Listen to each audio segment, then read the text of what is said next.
오늘 페이지 65페이지 철근 콘크리트 파트 보도록 하겠습니다.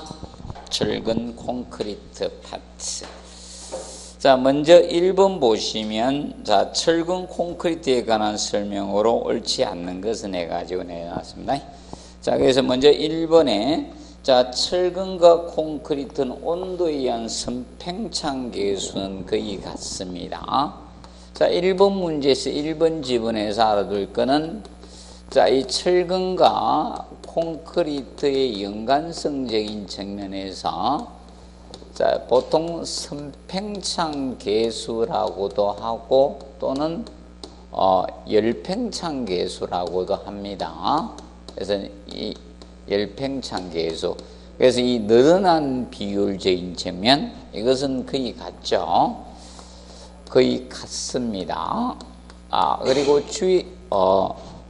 이거의 반대 말이 되는 것이 무엇입니까? 수축계수입니다. 수축계수. 자, 수축계수도 거의 같아야 됩니다. 거의 같다는 거. 근데 주의할 점은 이겁니다. 철근하고 콘크리트의 관계에서 탄성계수는 다르다는 거. 그래서 이거 탄성계수는 철근이 커야 됩니다. 철근이 콘크리트의 탄성계수보다 큽니다. 그래서 주의해서 정리를 해 두시면 되겠습니다. 봐두시고, 그 다음에 2번에 보시면 염해에 대해서 다루고 있죠. 염해는, 자, 염분이 콘크리트에 침투 첨가되어서 알칼리성을 소실해서 철근을 부식시키는 것이 바로 염해적인 측면이 되죠. 그래서 이제 염해가 보통 콘크리트의 전반적인 철근 콘크리트의 내구성 저하 요인이 되죠. 그래서 이제 염해를 방지하기 위해서는 자, 이 회사 사용 시 염분을 제거해야 되죠. 회사 사용을 할 때 자, 염분 제거를 해 주셔야 됩니다. 염분 제거를 해 두시고, 보통 염화 물량 비율을 그래서 일정 이하로 우리가 유지해야 돼요. 염화 물량은 염소 이온량으로 잡아서 얼마 기준을 잡아야 된다? 0.30, 0.32 요렇겠죠? 1입방메다당 이하로 처리를 하셔야 됩니다. 염화 물량은 염소 이온량으로. 자, 그런데 이것만 조금 주의해 주시면 됩니다. 고내구성 콘크리트일 때는 0.20이 됩니다. 0.20kg 입방메다 이하로 돼야 돼. 그래서 요 경우만 0.20, 나머지는 0.30 이하로 처리를 해 두도록 해 주시면 되겠습니다. 기준 알아두시고요. 그 다음에 세 번째, 중력열 포틀랜드 시멘트는 시멘트의 이 수화 반응 속도가 느리죠. 그래서 수화열이 커서 저온 시의 강도, 이것은 조강 포틀랜드 시멘트죠. 그래서 이제 시멘트에 대해서는 우리가 알아두실 것이 중력열하고 일반적인 조강 포틀랜드 시멘트 두 가지를 조금 비교해서 공부를 해 놓으십시오. 그래서 누가 반응이 빠르다 경하는 조강이 빠르죠. 얘가 경하는 느리고 얘가 경하가 빠릅니다. 그렇다 보니까 수화열 발생이 거기 동반되는 수화 반응에 동반된 열을 수화열이라고 했죠. 그래서 수화열은 얘가 많이 생깁니다. 그래서 기억해 두시고, 그래서 이제 건조 수축이 얘가 적고 얘가 건조 수축이 커진다고 했습니다. 건조 수축하고 같이 다니는 것이 무엇이다? 균열이라고 했죠. 균열이 적게 생기는데 얘는 균열이 많이 발생을 합니다. 그리고 중력열 포틀랜드, 조강 포틀랜드 중성하는요 반대요. 주의하실 건 중성하, 콘크리트 중성하는 얘가 느립니다. 얘가 중성하가 빠릅니다. 반대로 했다. 여기 빠르고 얘가 느립니다. 그래서 이 중용률 포틀랜드 시멘트가 빨라요. 중성화하면. 주의하십시오. 중성화는 중용률 포틀랜드 시멘트가 빠릅니다. 그 측면 좀 정리를 해 두시고요. 그 다음에 그래서 3번은 조강 포틀랜드 시멘트에 대한 특징입니다. 그 다음에 4번에 그래서 콘크리트 포함된 염화 물량은 염소 이온량으로 0.40 조건이 안 주어지면 어떻게 간다? 0.30으로 가주시고 고내구성 콘크리트일 때는 얼마? 0.20이 됩니다. 주의해 주십시오. 자, 그 다음에 5번에 해수는 강제를 부시시킬 우려가 있으며 철근 콘크리트나 프리스테스 콘크리트나 이런 철제를 사용할 때는 될 수 있으면 사용하지 않도록 해주시는 것이 좋습니다. 혼합수로 사용할 수가 없습니다. 그 점에 대해서 봐두시고 그래서 물은 뭘 쓰면 된다? 쉽게 여러분들 사람이 먹는 있죠? 수돗물이나 우물물을 사용해 주는 것이 적합도가 있습니다. 정리해 두시고 그 다음에 2번은 작년에 1번에 만들어놨던 문제인데 내구성 작년에 저희는 요인이 아닌 거 이렇게 했는데 골로라고 시험을 냈었습니다. 내구성에 대해서. 자, 내구성 개념을 이해하면 되죠. 내구성이라는 것은 철근 콘크리트 부재가 변형, 변질, 마모나 이런 거 이상 없이 오랫동안 견딜 수 있는 성질이 무슨 성? 내구성이죠. 그래서 내구성을 이제 그래서 먼저 1번에 보니 수화 반응은 무엇이다? 수화 반응에서 콘크리트가 강알칼리성을 유지하며 철근의 부식도 방지하죠. 수화 반응에서 강도가 발생이 됩니다. 그래서 이건 내구성 저하 요인이 아니죠. 내구성을 유지하는 요인입니다. 수화 반응은. 그런데 이제 크리퍼나 알칼리 골재 반응이나 염해나 뭐 블리딩이라든지 또는 뭐 중성화 이런 것들은 전부 다 무엇입니까? 내구성 저하 요인에 속하는 겁니다. 그런데 이제 주의할 점은 앞으로 이런 부분을 조금 주의해서 접근을 해 주시면 됩니다. 그러면 보통 올해는 뭐 균열 쪽을 하나 타치할 가능성이 있습니다. 올해는 균열 파트로 아마 타치할 가능성이 좀 있다라고 봅니다. 그래서 나중에 뭐 균열에 대해서 한번 나중에 정리를 한번 해드리도록 하겠습니다. 뒤에서.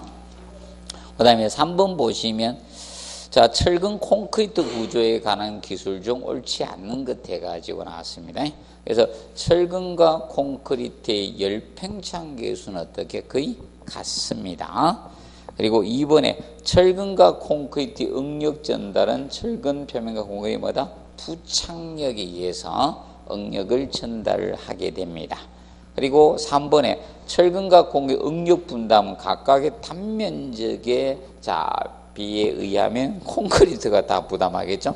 자, 여러분 철근 콘크리트 단면을 보면 거의 대부분이 무엇입니까? 콘크리트가 많이 차죠. 철근은 적거든요. 그래서 그건 아니고, 그래서 보통 철근과 콘크리트의 응력 분담은 탄성 계수비만큼 부담합니다. 탄성 계수비만큼. 그래서 사실 철근이 많이 부담합니다. 탄성 계수비만큼 우리가 분담을 합니다. 그만큼 분담합니다. 그래서 보통 우리가 일반적으로 철근이 거의 분담을 거의 대부분 많이 합니다. 단지 콘크리트는 어떤 역할을 많이 하는가 하면 철근의 풀에 약한 거 있죠. 내화성이나 철근을 녹슬지 않게 하고 철근이 자굴이 잘 되니까 자굴을 방지하는 그런 역할을 거의 한다라고 보시면 됩니다. 그래서 여러분들 철근이 녹슬면 이제 문제가 되는 겁니다. 철근이 거의 부담을 많이 하고 있습니다. 그래서 주의해 주시고, 그 다음에 네 번째, 균형 철근비 이상의 인장 철근을 갖는 분은 콘크리트가 먼저 허용. 자, 보통 균형 철근비가 있고요. 철근비는 균형 철근비가 있고요. 균형 철근비는 자, 이 철근과 콘크리트가 이 동시에 허용 응력도에 도달돼서 동시에 허용 응력도에 도달돼서 파괴되도록 설계하는 게 응력도에 도달돼서 파괴하도록 설계하는 것 동시입니다. 이것이 균형철근비고요. 그러면 보통 균형철근비보다 이제 많이 들어가는 것보다 가대철근비라고 합니다. 가대철근비. 그리고 반대의 개념은 적으면 가소철근비라고 하는데, 그러면 보통 가대철근비 철근이 많이 들어갔잖아요. 그러면 반대 부분이 적어지는 거잖아요. 그럼 요거는 가대철근비는 콘크리트가 먼저 허용 응력도에 도달되도록 설계하는 거예요. 응력도에 도달되도록 하는 것이, 파괴되도록 하는 것이 가대철근비입니다. 그러면 가소철근비는 무엇이? 철근이 먼저 허용 응력도에 도달되도록 설계하는 겁니다. 응력도에 우리가 도달돼서 파괴되도록 설계하는 것이 바로 가소철근비라고 합니다. 그래서 균형철근비는 동시에 하단되도록 설계하는 겁니다. 응력도. 이것이 균형철근비 개념이 됩니다. 봐두시고, 그 다음에 5번에 보시면 철근의 탄성계수는 콘크리트 탄성계수보다 어떻게 큽니다. 원래 탄성계수는 이걸 탄성계수라 했죠. 자, 이 제축 방향의 응력도에 대해서 이거의 무슨 방향? 직각 방향의 변형도를 나타낸 것이 무슨 비? 탄성계수라고 합니다. 예, 그러면 콘크리트 철근의 그 탄성계수 비를 나타낸 게 탄성계수비가 되는 겁니다. 그 다음에 4번 문제 보시면 철근 콘크리트의 설명으로 옳지 않는 것태가 나왔죠. 그래서 내구성이 높고요. 그래서 보통 철근은 약하지만 철근을 누가 피복함으로써? 콘크리트가 피복함으로써 이것이 되죠. 내하 내구가 됩니다. 내하 내구적인 구조가 되죠. 그리고 둘이 일치화되다 보니까 뭐다? 내진 구조도 되는 거죠. 내진. 자, 모든 측면이 다 됩니다. 철근 콘크리트로 피복함으로써. 자, 그리고 두 번째 보시면 차음성이 높다. 맞죠? 이번에 차음성이 높은 것이 뭡니까? 장점이죠. 차음성이 높은 것, 이것은 철근 콘크리트의 장점에 속합니다. 그런데 전음도가 크죠. 전음도가 크기 때문에 사실 뭐가 생긴다? 층간소음이 발생하는 거예요. 층간소음 발생이 사실 이 전음도 때문에 발생하는 겁니다. 전음도가 크기 때문에 층간소음이 발생해요. 그래서 이 층간소음을 줄이기 위해서 슬래브 두께를 어떻게? 두껍게 설계를 지금 현재 하고 있는 겁니다. 그래서 보통 층간소음 발생이 되기 때문에 이걸 방지하기 위해서 슬래브 두께를 기본적으로 얼마로 설계한다? 210mm로 설계합니다. 이상 설계하는데, 근데 라멘 구조는 150mm로 설계합니다. 라멘 구조는 150mm 이상으로 슬래브 두께를 설계를 하고 있습니다. 방지하기 위해서. 그래서 좀 두껍게 설계하고 있다. 그리고 3번에 크리퍼가 작은 것은 아니고 크리퍼가 큽니다. 자, 그래서 크리퍼가 바로 장기 처짐, 소성 변형이라고 했죠. 자, 그래서 일정한 하중을 계속 가면 하중의 증가 없이도 변형이 계속 증대되는 현상을 무엇이라 했다? 크리퍼라 했죠. 크리퍼라고 했습니다. 그래서 이 크리퍼가 어떻게 커요?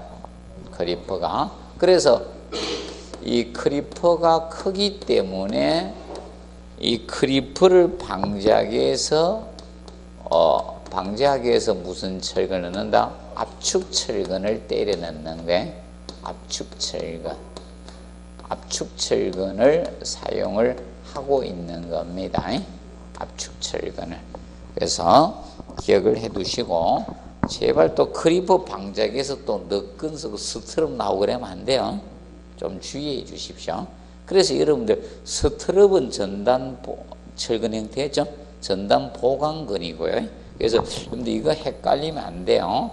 나중에 이제 이런 스트럽이라든지, 스트럽을 우리가 뭐라 그러지? 너끈. 그리고 자, 띠철 후퍼바 있죠? 후퍼근이 띠철근이었잖아요. 얘들은 전단 보강근이고요. 전단 철근이에요. 전단 보강근 또는 뭐 전단 철근이라 해요. 전단 철근. 그래서 이것들은 전단력 보강을 위해서 넣어주는 거고요. 혼돈하지 않도록 좀 해두시면 돼요. 자, 무게가 무겁죠. 자, 철근 콘크리트는 자, 자중이 무겁다 했죠. 자체 무게가 이겁니다. 전체 건물 하중에 자기가 90에서 95%를 차지해요. 쉽게 이 건물이죠. 이 건물 총무게의 90, 95%가 제 뼈대예요, 뼈대. 나머지는 별로 안 된다는 겁니다. 그래서 굉장히 무겁다는 겁니다. 그래서 철근 콘크리트는 1세제곱미터가 얼마라 했어요? 무게가 자중이? 철근 콘크리트는 2.4톤이라 했죠. 굉장히 무겁습니다. 자중이 무겁습니다. 그리고 시공기간이 어떻게? 길죠. 자, 공사기간이 깁니다. 그리고 습식 구조다 보니까 겨울철 공사가 어떻게 어렵죠. 그래서 계절의 영향을 어떻게 많이 받습니다. 그 측면 같이 알아두시면 되고요. 그 다음에 5번은 구조 형식에 대해서 다뤄놨습니다. 구조 형식. 자, 그래서 철근 콘크리트 구조 형식에 대한 설명으로 옳지 않는 것. 첫째, 라멘 구조. 그래서 5번 문제에서 보시면 먼저 무슨 구조? 라멘 구조. 라멘 구조 내지 골조 구조라고 칭했죠. 라멘 구조, 골조 구조. 자, 라멘 구조, 골조 구조는 기둥과 볼을 일체로 이용해서, 그래서 얘는 항상 바닥판은 꼭 안 써도 돼. 바닥판은 기본이니까. 어느 건물이든 바닥판 없는 건물은 있을 수가 있어요, 없어요? 없잖아요. 조적조도 바닥판이 있고 이렇게 되면 바닥판은 그렇게 중요 여기지 않는 겁니다. 그래서 라멘 구조는 기둥과 뭐가 있다? 보. 이 보가 꼭 들어가야 돼. 그래서 기둥 보구조라고도 하거든. 보 시스템 이렇게도 합니다. 보가 꼭 들어가야 돼. 슬래버도 있지만 슬래버는 안 써도 관계없어요. 보 이걸 있죠. 알아두면 기둥보를 일체로 연결하는 구조 형식이 무슨 구조? 라멘 구조. 그럼 라멘 구조는 보가 꼭 들어가야 된다는 것을 명심하시고, 근데 이 골조 구조인 라멘 구조는 자, 이 내진 보강을 위해서 일반적으로 이 전단벽을 별도로 설계를 해줘야 돼요. 이 전단벽을 갖다가 설계를 해주는 게 좋습니다. 라멘 구조, 골조 구조는. 그래서 보통 전단벽을 코아 부분에 설치를 해줍니다. 코아 부분에 전단벽을 설계를 해줍니다. 그래서 코아 부분은 계단과 이런 엘리베이터 설비가 집중된 부분을 보통 코아 부분이라고 해요. 여기다가 설계를 해주는 것이 좋습니다. 자, 그리고 벽식 구조는 기둥 없이 바닥 벽과 뭐다? 슬래브를 연결하는 구조가 벽식 구조였습니다. 그래서 여기에서 이제 벽식 구조가 여기에서 벽은 얘가 전단벽이면서 내력벽 역할을 동시에 하고 있다 했죠.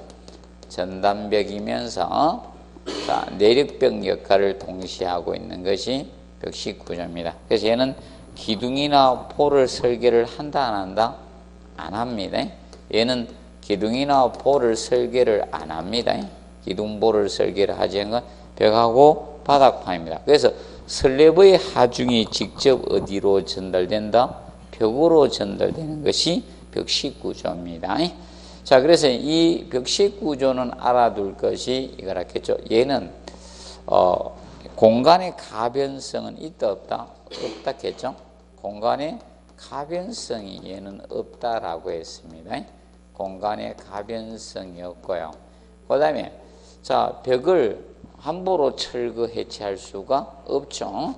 그래서 이 벽체를 철거 해체할 함부로 철거 해체가 어렵습니다. 철거나 이런 해체가 어렵기 때문에 바로 공간의 가변성이 없습니다. 그런데 이제 벽식 구조는 자, 이 벽하고 바닥판으로 구성되기 때문에 다른 구조에 비해서 뭐는 증가된다? 자중은 증가돼, 무게는. 자중은 증가되는 특성을 가졌습니다. 간단히 기억해 두시고.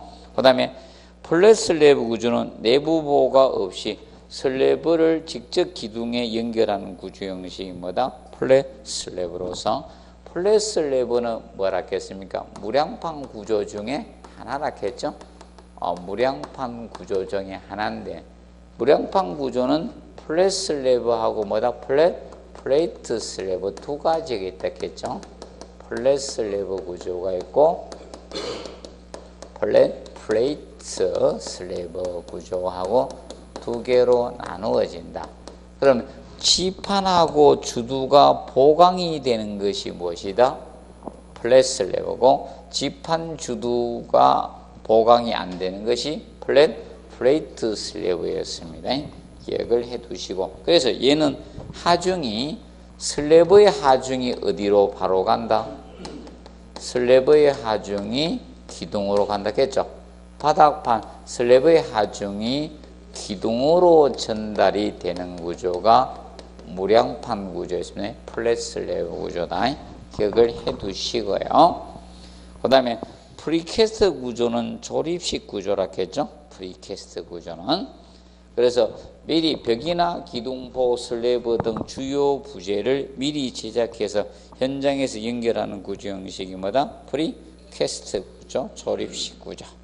그리고 5번에 프리세스 구조는 자, 보가 없이 슬래브를 직접 벽이 연결하는 것은 뭐다? 벽식 구조고, 그런데 프리세스 구조는 이겁니다. 미리 무엇이다?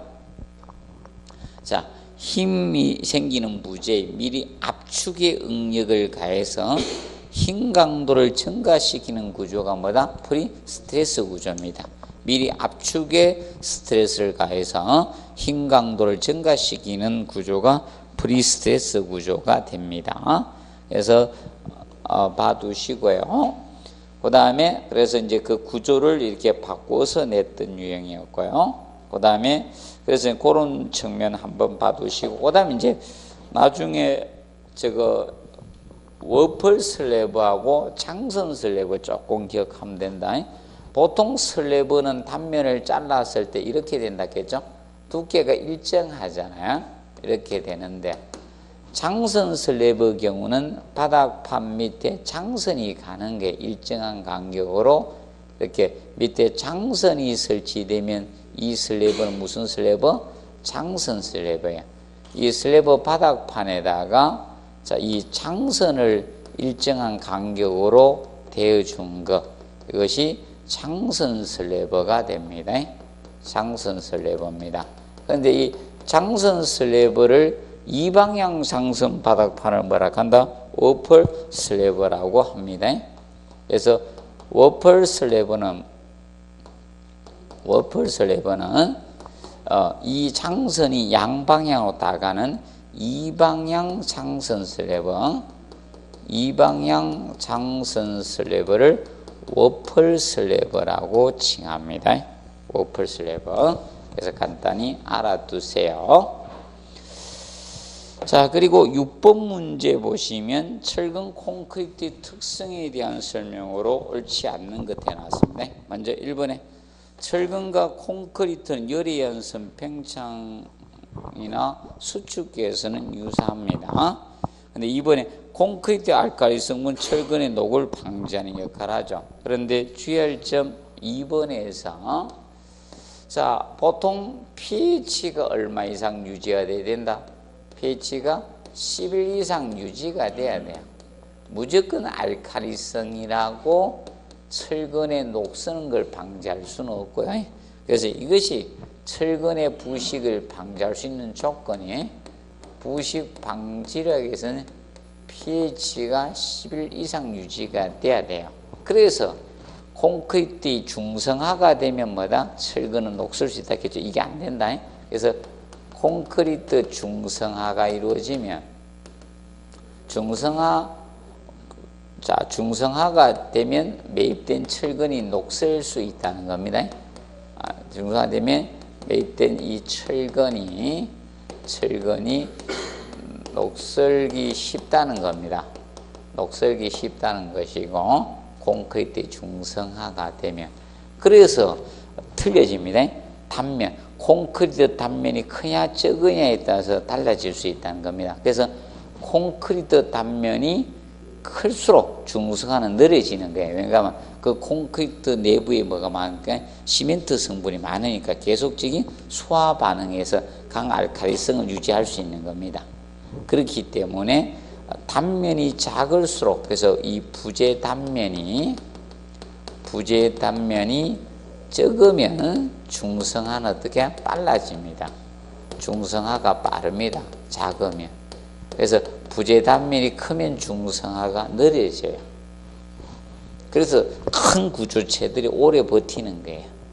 그렇게 보시면 되겠습니다. 그래서 일제시대 때 지었던 터널 같은 게 아직도 있는 거예요. 오래됐잖아요. 일제시대. 그래서 아직도 터널 같은 거 콘크리트를 좀 두껍게 치다 보니까 보시면 되고, 그 다음에 이제 3번에 뭐 철근과 콘크리트 상호 부착력 위에서 구조체로서 뭐다? 일체성이 높죠. 그래서 두 개가 부착력이 너무 좋습니다. 그 부착력이 좋다 보니까 나중에 뭡니까? 철거 해체가 어떻게? 어렵습니다. 그래서 요새 사건 많이 생기죠. 또 붕괴되죠. 그거 이거죠. 밑에 오면 그 좀 줄여서 쓰지 꼭 20톤짜리 올리고 한다고. 아이고 이 바보들. 이거 상식 아닙니까? 위에서 계속 진동 주고 밑에 진동이 엄청 줘. 여러분들 이거죠. 맨날 깨지고 오다가 살짝 깨지도 아프죠. 저거가 좀 건투 계속 하다가 이래저는 좀 맞아도 괜찮지만 뒤에는 자꾸 잠펀치를 많이 맞다 보면 어떻게 쟤도 힘들어지는 거 아닙니까? 진동 계속 주다가 있죠. 밑에 와가지고 20톤짜리 그 무게가 집중하중으로 작용되잖아요. 또 맞죠? 진동 주면서. 그리고 생각을 해야 되는데 앞에 붕괴되어 있으면 또 밑에 오면 또 10톤짜리나 좀 5톤짜리 줄이가 좀 하지. 맞죠? 꼭 20톤짜리 올리가 한다고. 똑같았으면 앞전에 20톤, 이번에 20톤짜리 올리가 있어요. 집중하중 아닙니까? 등분포 하중도 아니고, 기계는. 상식인데 그걸 갖다가. 자, 보시면 되고, 하나 올린 거 계속 한다고 그래서. 봐두시면 되고, 그다음에 그래서 올해 그 안전과 관련된 문제가 좀 상당히 나올 수도 있습니다. 느낌. 그래서 봐두시고, 그 다음에 이제 4번 압축에 강한 콘크리트와 인장에 강한 철근을 결합해서 각각의 특성을 발휘하도록 한 구체죠. 그래서 보통 압축은 그래서 누가 부담한다? 콘크리트 부담하고 철근이 인장을 부담을 쓰겠는데 여기에서 이걸 쓴다 했죠. 크리퍼 때문에. 우리나라 사람 성질이 급해서 빨리빨리 해야 되죠. 못 기다린다는 게. 콘크리트 타설하고 한 달 못 기다립니다. 한 달 기다렸다가 다음 공사하면 늙어 죽어요. 우리나라 사람들. 그래서 이제 이 압축 철근을 사용하고 있는 겁니다. 그리고 5번에 철근 콘크리트는 철근이 열이 약하기 때문에 내하에 취약하다. OX, X. 콘크리트가 피부오거나면서 내하 구조가 되었습니다. 그 점 기억을 하면서 자, 몇 가지 밑에 보실 것도 봅니다. 그래서 자, 거기에서 이제 저거 정리해 놓으시고요. 밑에 자, 몇 번 좀 보시는가 하면 거기 8번 좀 보세요. 철근과 콘크리트의 부착형 콘크리트의 무슨 강도? 압축 강도가 클수록 커집니다. 그리고 철근의 주장 둘레 길이에 뭐 한다? 비례 관계가 된다는 점 한번 정리해 두시고요. 그래서 그거 한번 봐두세요. 자, 그리고 넘겨서 자, 7번 문제 철근 콘크리트 구조에서 철근 콘크리트 부착력 증가에 가장 적합한 방법 해놨습니다. 그래서 뭐 이거는 약간 틀어서 출제를 했습니다. 제가 항상 문제는 먼저 만들어 놓거든요. 그래서 이거는 약간 틀어서 냈었죠. 그래서 7회 때 아마 나왔었을 겁니다. 굵은 철근을 적게 넣어서 그 표면적을 적게 하면 안 되죠. 그래서 가장 효과적인 방법이 뭐라 했어요? 부착력 증가가죠. 주장을 증가하는 거라 했죠. 맞죠? 가장 효과적인 이겁니다. 부착력 증가의 가장 효과적인 방법은요, 단면 변경 없이 하면 단면을 키우는 것하고 틀리지거든. 그래서 단면 변경 없이 단면 변경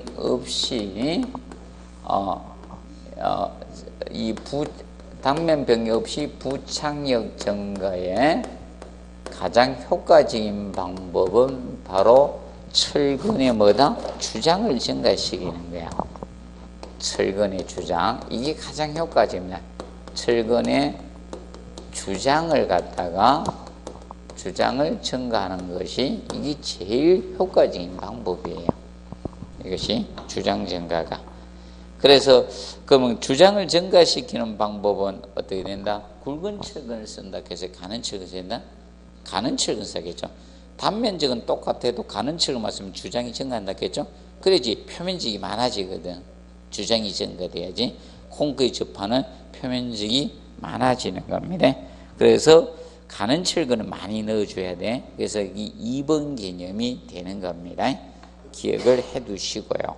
자, 그리고 우리가 알아둘 거는, 자, 이 개념 꼭 기억하시고, 부착력에 콘크리트 압축 강도 영향을 준다 했죠? 콘크리트 압축 강도는 영향을 줍니다. 콘크리트 압축 강도. 근데 제발 주의할 게 철근의 항복 강도는 인정하네. 그래서 자, 이겁니다. 이것은 부착력에 영향을 주는 요소가 맞죠? 압축 강도가 증가되면 부착력 증가되는 거 맞지만 철근의 항복 강도는 부착력과 연관성이 없습니다. 부착력과 연관성이 없습니다. 자, 주의합시다. 그러면 이것은 영향을 줍니다. 철근의 무엇은? 철근의 주장이라든지 둘레의 길이라든지 주장이나 아니면 자, 표면 거칠기라든지 표면 거칠기나 아니면 저런 것은 이야기죠. 철근의 단면 형상이라든지 단면 형상이나 이런 것은 부착력에 영향을 줍니다. 어떤 힘을 받느냐 이런 거, 응력 상태 이런 거 부착력에 영향을 줍니다. 영향을 주는 요소에 해당이 됩니다. 주는 요소에 해당이 되지만 뭐는 영향을 주지 않는다? 항복 강도, 인장 강도, 강도는 영향 안 줍니다. 좀 주의하셔야 됩니다. 왜냐하면 철근을 누가 감싼다? 콘크리트가 감싸고 있기 때문에. 그래서 조금 주의해서 접근을 해나가 주시기 바랍니다. 기억해 두시고, 그 다음에 8번에 콘크리트 중성화 지연대치 중 가장 적합하지 않은 것 해가지고 나왔습니다. 중성화 지연대책. 자, 중성화 지연대책은 자, 먼저 중성화는 무엇이 중성화라 해서 외부에서 뭐가 침투해서 생긴다 해서 철근이 있는데 콘크리트가 피복을 했을 때 자, 외부에서 이런 탄산가스 이거 침투라 했죠. 그 탄산가스는 이런 산성부의 외부에서 침투로 인해서 생긴다. 침투. 그렇기 때문에 이것이 침투가 되지 않도록 어떻게 차단하는 역할을 해주는 것이 중성화 지연대책이 된다라고 보시면 된다. 그러면 경량골재는 중성화를 어떻게 촉진시킵니다. 빠르게 만들어요. 그래서 경량골재 사용량을 줄이거나 아니면 사용하지 않는 것이 좋습니다. 그래서 경량골재 사용량은 줄여주셔야 됩니다. 경량골재는 구멍이 뻥뻥 났다 했죠. 탄산가스 침투가 빠릅니다. 그리고 콘크리트 표면을 마감 처리해 주라. 그래서 마감은 여러 가지가 있을 수 있죠. 마감재 사용해 줘야 이게 타일이 있을 수도 있는 거고 돌이나 많죠. 등등 많습니다. 아니면 도장을 해줘도 되는 거고 도장 등 이 마감재를 사용해서 최대한 탄산가스의 침투를 느리게 해주면 된다는 겁니다. 그리고 물 시멘트비는 작게야 되죠. 물을 많이 넣으면 뭐가 증가된다? 건조 수축이 증가되니까 균열 생긴다겠죠. 그렇기 때문에 일반적으로 그래서 이 물은 적게 사용해 주시고 그다음에 콘크리트를 어떻게 밀실하게 탓을 해야 돼. 그러면 보통 밀실할수록 외부에서 침투가 어렵겠죠. 그래서 밀실한 콘크리트가 되도록 제작을 해 주시고 그다음에 콘크리트 피복 두께를 어떻게 증가해야 돼요. 그리고 단면은 어떻게 부재 단면은 크게 설계하는 게 중선을 최대한 지연시게 부재 단면은 크게 하는 것이 부재 단면은 크게 하는 것이 중선을 최대한 지연시킬 수가 있습니다. 그 점을 봐두시고요. 그리고 보양을 잘 해줘야 돼요. 보양을 잘 할수록 보양 양생 보양을 잘할수록 중성하는 지연됩니다. 보양을 콘크리트 탓을 하고 나서 경화될 때 이 보양을 잘해주면 중성은 최대한 지연됩니다. 자, 그러면 여러분들 이겁니다. 콘크리트 내에 공기량이 많으면 중성화는 빠를까요? 느려질까요? 공기량이 많아지면. 공기량이 많다면 공공으로 남는다는 거잖아요. 맞죠? 그럼 빨라집니다. 밀실해야 돼. 그것을 항상 기억을 해 놓으시면 되겠습니다. 그럼 슬럼프가 크게 한다, 줄여야 되나? 줄여야 되나요? 줄여야 됩니다.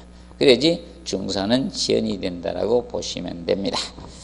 그리고 중성화에 대한 설명은 8번에다 해놨습니다. 간단히. 그래서 콘크리트 공기 중에 탄산가스와 반응해서 알칼리성을 상실해 가는 현상을 중성화 또는 뭐라고 했습니까?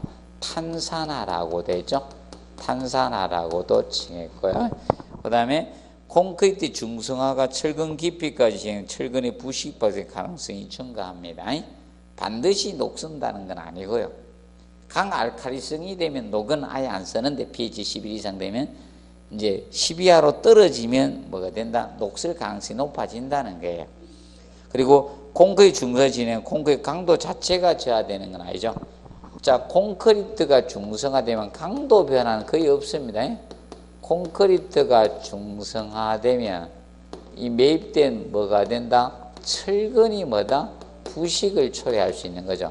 철근이 부식이 되는데 철근이 부식이 되면 뭐가 온다 해서 최적 팽창을 가져야 철근의 최적 팽창이 2.5배 정도 최적 팽창을 가져야 그럼 최적 팽창을 가져오니까 뭐가 생긴다? 콘크리트에 균열이 생기는 거예요. 균열.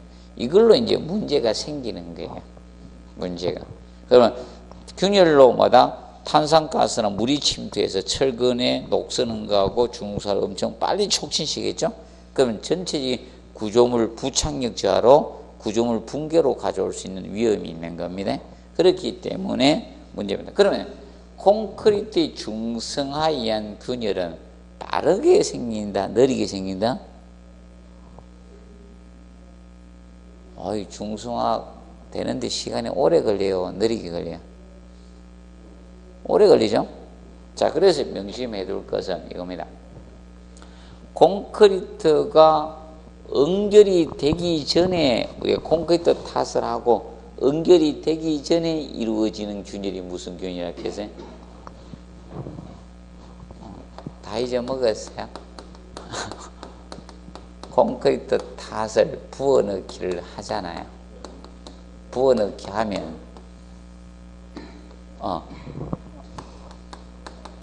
응결이 되면서 경하 현상이 응결이 먼저 이루어지고 경하가 생긴다 했죠?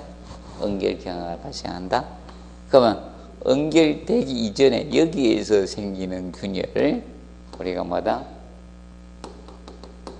플라스틱 균열이라게, 플라스틱 균열 또는 뭐 치마 균열 이렇게 죠.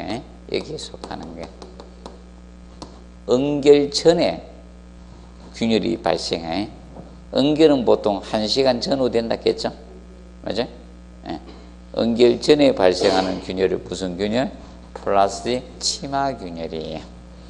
그래서 이제 경화가 되면서 나중에 뭐가 생긴다? 건조 수축에 의해서 뭐다? 건조 수축 균열이 생기는 거야.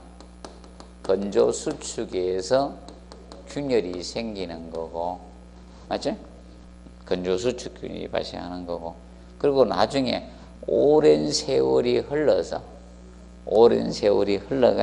콘크리트가 이제 뭐 되면 중성화돼서, 콘크리트 중성화돼서 생기는 균열은 나중에 생기죠? 제일 마지막에 생기는 균열이 무엇이다? 이거에 가장 늦게 발생하는 게 콘크리트의 뭐다? 중성화인 균열이 가장 늦게 생기는 게. 자, 그래서 명심하세요. 이거는 엄청 느리게 생기는 거야. 엄청 오래 걸립니다. 이거는 피복 두께가 틀려집니다. 피복 두께가 몇 cm에 따라 틀려지는 겁니다. 대략 뭐 3cm일 때면 60년 뭐 전후 정도가 될 것이고, 이것이 만약에 5cm가 되면 180년 전후가 될 수도 있습니다. 그래서 오래 걸려요. 이거는 명심하세요. 빠르게 발생하지 않는다. 그럼 명심하세요. 건조 수축 균열이 먼저 생깁니까? 중성화형 균열이 먼저 생긴다? 건조 수축 균열이 먼저 생겨. 그리고 플라스틱 치마 균열이 건조 수축 균열보다 먼저 생깁니다.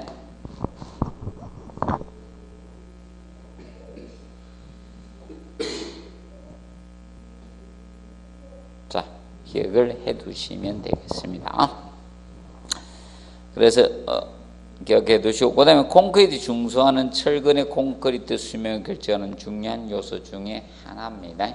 그래서 여러분들 사실 이겁니다. 자, 보통 과거에 지었던 아파트하고 지금 지었던 아파트하고 약간 차이가 있는데, 그래서 여러분들 이겁니다. 여러분들 저 보시면 돼요. 2차 나중에 안 배우셨기 때문에 관계법규위원회인데 나중에 도시 및 주거환경정비법에 나오거든. 그때 노후불량 건축물에 40년까지 보수 보강 비용하고 이런 거 따지거든. 그 40년이 기본, 옛날에 기본 60년으로 잡아서 그거의 3분의 2로 잡은 겁니다. 40년까지. 자, 보시고, 그 다음에 물시멘트비를 작게 하면 중성화 진행 속도를 어떻게 줄일 수 있습니다. 자, 그래서 쉽게 얘기합니다. 밀실한 콘크리트 탓을 해야지 어떻게 중성화는 최대한 지연시킬 수 있는 겁니다. 똑같이 발생하는 건 아닙니다. 그 측면 기억을 해 놓으십시오. 자, 그리고 이제 10번의 플랫 슬래브 구조는 자, 무량판 구조라 했죠. 그래서 이거는 슬래브의 뚫림 전단 또는 펀칭 전단이라고 되죠. 펀칭 시험. 그래서 보강으로 해서 주두와 지판에 설치하는 것이 뭐다? 플랫 슬래브. 근데 만약에 플랫 슬래브는 그것으로 뚫림 전단, 펀칭 전단을 방지하기 위해서 지판과 주두가 설계됩니다. 그래서 이제 봐두시고, 그 다음에 두 번째, 장선 또는 월퍼 슬래브보다 청고를 낮게 할 수 있다. 자, 이걸 다 아까 장선 슬래브는 뭐가 있다 했어요? 장선이 나와야 된다 했죠, 이렇게. 맞죠? 장선만큼 여기 높아지잖아. 맞죠? 근데 워펄 슬래브는 이방향 장선 바닥판을 뭐라 했어요? 워펄 슬래브라 했죠. 워펄 슬래브라고 합니다. 낮게 할 수 있다. 그리고 무량판 슬래브라고도 하고 중에 하나 있어요. 근데 골조 라멘 구조의 슬래브보다 실내 이용률이 어떻게? 높죠. 얘는 볼을 설계를 한다 안 한다? 안 하기 때문에, 볼을 설계 안 했기 때문에 실내 이용률이 높습니다. 실내 이용률이 높고, 그 다음에 라멘 구조보다 접합부 강성은 떨어진다 했죠. 라멘 구조, 이 골조 구조보다 라멘 구조보다 접합부 강성은 떨어져요. 라멘 구조보다 접합부 강성은 떨어진다는 점을 기억을 해 놓으시고요. 그 다음에 바닥 슬래브를 기둥이 뭐다? 직접 지지합니다. 그런데 플랫 슬래브는 라멘 구조하고 많이 비교해 놓으세요. 그 다음에 라멘 구조보다 골조 구조보다 자중은 증가할까요? 감소할까요? 증가합니다. 자, 왜냐하면 얘가 뭐가 두꺼워지기 때문에 라멘 구조? 바닥판 두께가 두껍습니다. 바닥판 두께가 크다 보니까 바닥판 두께를 두껍게 해야 돼요. 그래서 자중은 증가합니다.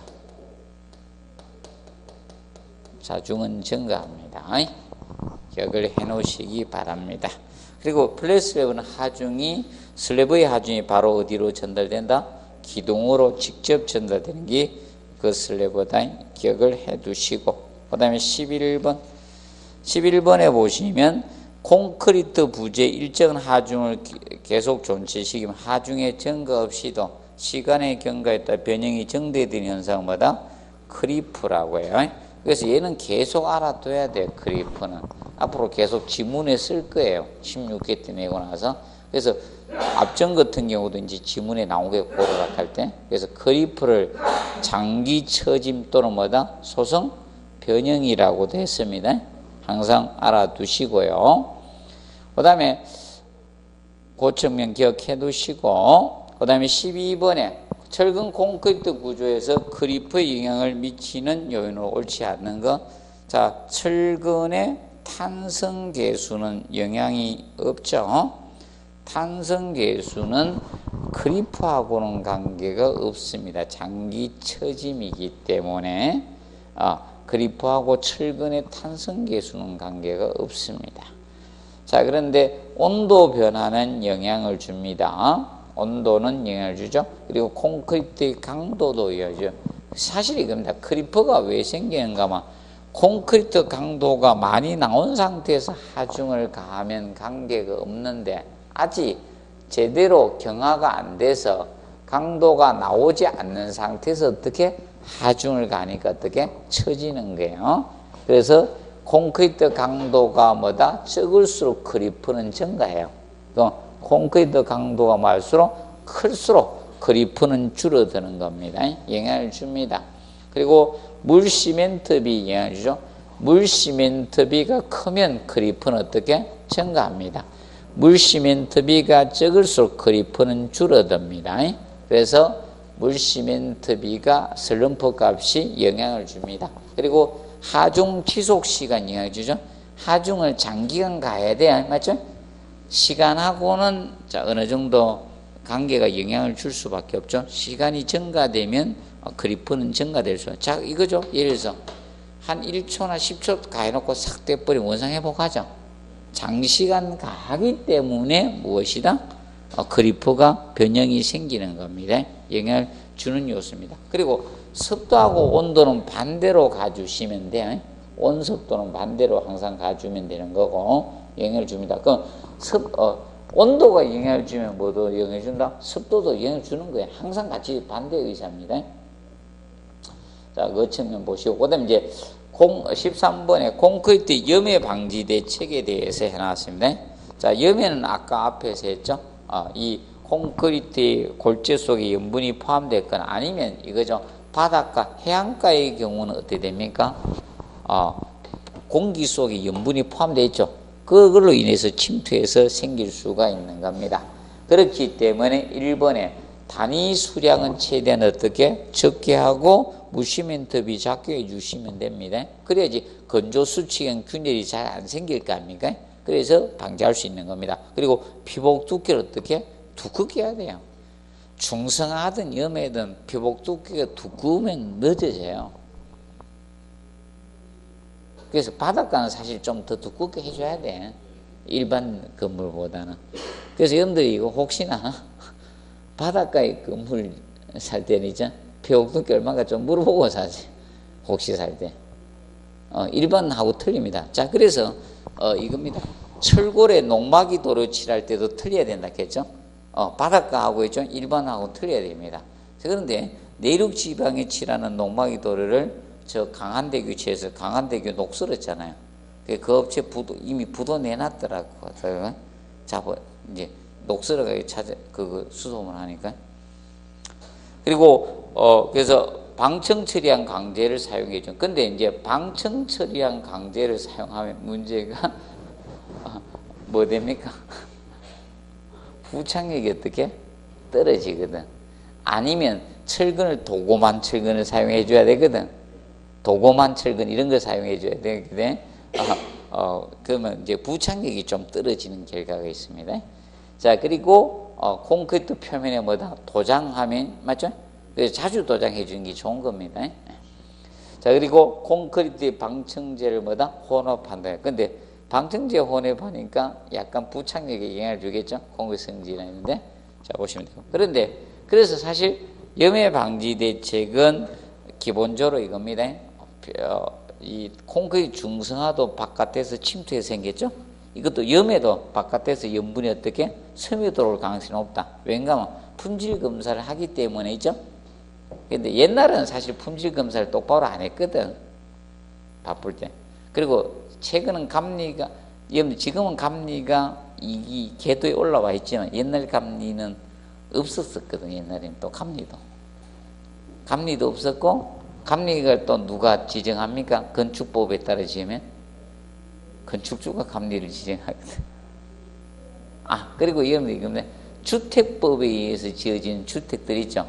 그거는 주택법 안 봐달라고 주상복합 건물이 지어진 이유가 저겁니다. 건축주가 하면 건축주가 공사 감리를 해야 되는데 저 나중에 있죠. 저 주택법에 의해서 지으면 주택법에 성인권자한테 보고를 다 해야 돼요. 일일이. 그래서 될 수 있으면 주택법 적용 안 받아가 지려고 하는 거야. 그래서 여러분들 주상복합건물 보면 있죠. 밑에 상가고 위에 아파트 짓죠. 세대수가 안 많은 이유가 그거예요. 300세대 미만으로 짓는 거예요. 그리고 옆에는 뭐다? 오피스텔 짓는 거야. 오피스텔은 건축법에서 지을 수 있거든.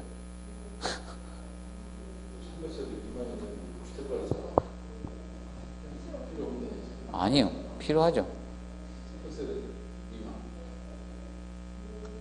지금 몇 세대 이상 되면 거의 채용하잖아. 아니, 그 밑에도 사실 쓰더라고. 그게 초보 있잖아요. 소장님들은 300세 미만 데 가서 배워야죠. 그래야 편하잖아요. 그 다음에 71페이지 콘크리트 공사 있죠? 여기서 잠깐 휴식하고 하도록 하겠습니다.